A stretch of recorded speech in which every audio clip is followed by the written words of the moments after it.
said Joseph, trembling and blushing with terror. "Matthew just said—" "Matthew Moon, what have you been saying?" asked Oak. "I? Well, you know I wouldn't harm a worm. No, not one underground worm," said Matthew Moon, looking very uneasy. "Well, somebody has. And look here, neighbours."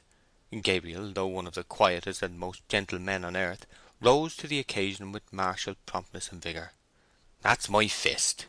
Here he placed his fist, rather smaller in size than a common loaf, in the mathematical centre of the maltster's little table, and with it gave a bump or two thereon, as if to ensure that their eyes all thoroughly took in the idea of fistiness before he went further.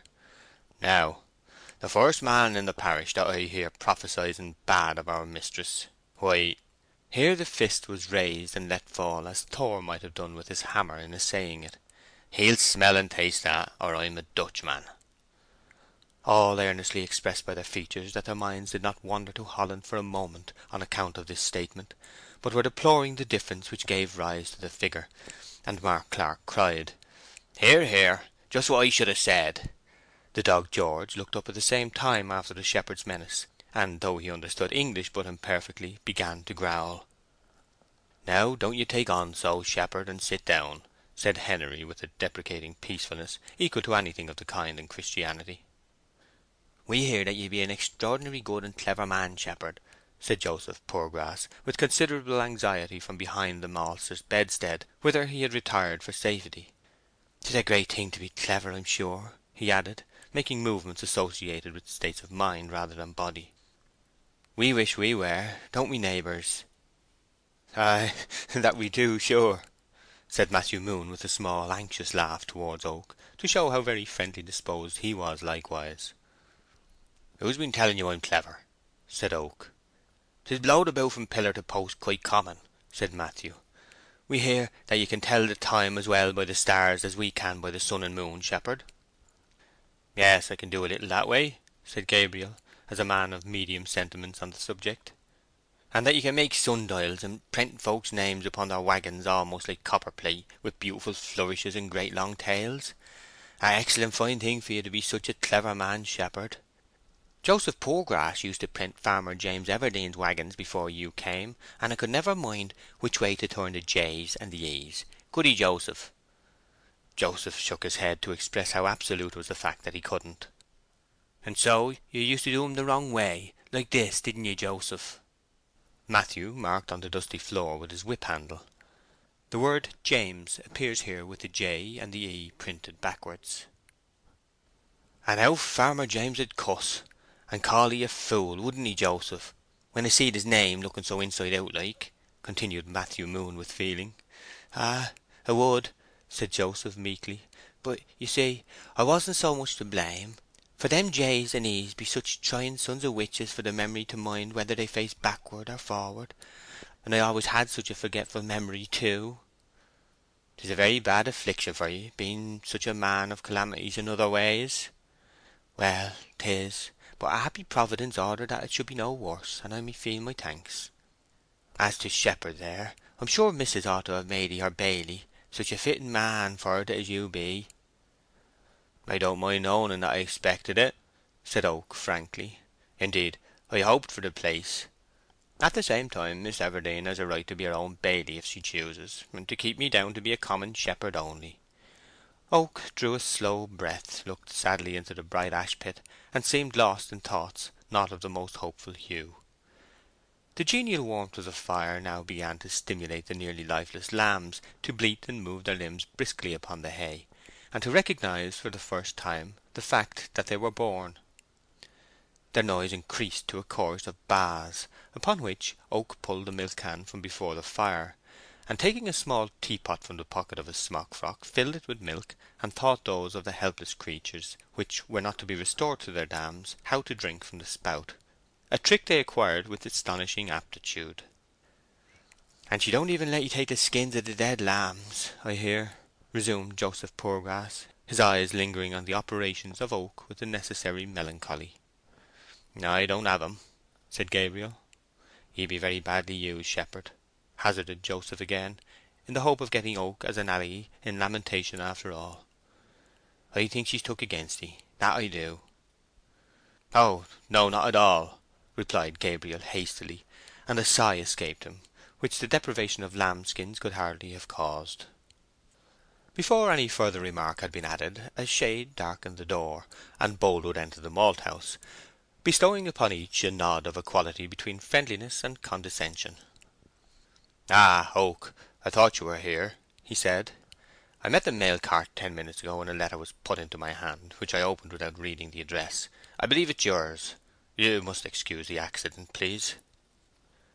"Oh, yes, not a bit of difference, Mr. Boldwood, not a bit," said Gabriel readily. He had not a correspondent on earth, nor was there a possible letter coming to him whose contents the whole parish would not have been welcome to peruse.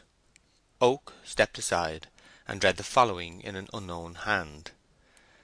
"Dear friend, I do not know your name, but I think these few lines will reach you, which I wrote to thank you for your kindness to me the night I left Weatherbury in a reckless way. I also return the money I owe you, which you will excuse my not keeping as a gift. All has ended well, and I am happy to say I am going to be married to the young man who has courted me for some time, Sergeant Troy, of the 11th Dragoon Guards, now quartered in this town. He would, I know, object to my having received anything except as a loan, being a man of great respectability and high honour, indeed a noble man by blood. I should be much obliged to you if you would keep the contents of this letter a secret for the present, dear friend. We mean to surprise Weatherbury by coming there soon as husband and wife, though I blush to state it to one nearly a stranger. The sergeant grew up in Weatherbury. Thanking you again for your kindness, I am your sincere well-wisher, Fanny Robin." "Have you read it, Mr. Boldwood?" said Gabriel. "If not, you had better do so. I know you are interested in Fanny Robin." Boldwood read the letter and looked grieved. "Fanny, poor Fanny! The end she is so confident of has not yet come. She should remember, and may never come. I see she gives no address." "What sort of man is this Sergeant Troy?" said Gabriel. "I'm afraid not one to build much hope upon in a case such as this," the farmer murmured, "though he's a clever fellow and up to everything. A slight romance attaches to him, too. His mother was a French governess, and it seems that a secret attachment existed between her and the late Lord Severn. She was married to a poor medical man, and soon after an infant was born, and while money was forthcoming all went on well. Unfortunately for her boy, his best friends died, and he got then a situation as second clerk at a lawyer's in Casterbridge. He stayed there for some time, and might have worked himself into a dignified position of some sort had he not indulged in the wild freak of enlisting. I have much doubt if ever little Fanny will surprise us in the way she mentions. Very much doubt. Silly girl, silly girl." The door was hurriedly burst open again, and in came running Cainy Ball out of breath, his mouth red and open like the bell of a penny trumpet, from which he coughed with noisy vigour and great distension of face.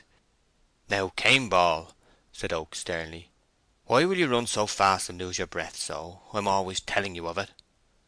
"Oh, a puff of me breath went the wrong way, please, Mr. Oak, and made me cough." "Well, what have you come for?" "I've run to tell ye," said the junior shepherd, supporting his exhausted youthful frame against the doorpost, "that you must come directly. Two more ewes have twinned. That's what's the matter, Shepherd Oak." "Oh, that's it," said Oak, jumping up, and dismissing for the present his thoughts on poor Fanny. "You're a good boy to run and tell me, Cain, and you should smell a large plum pudding some day as a treat.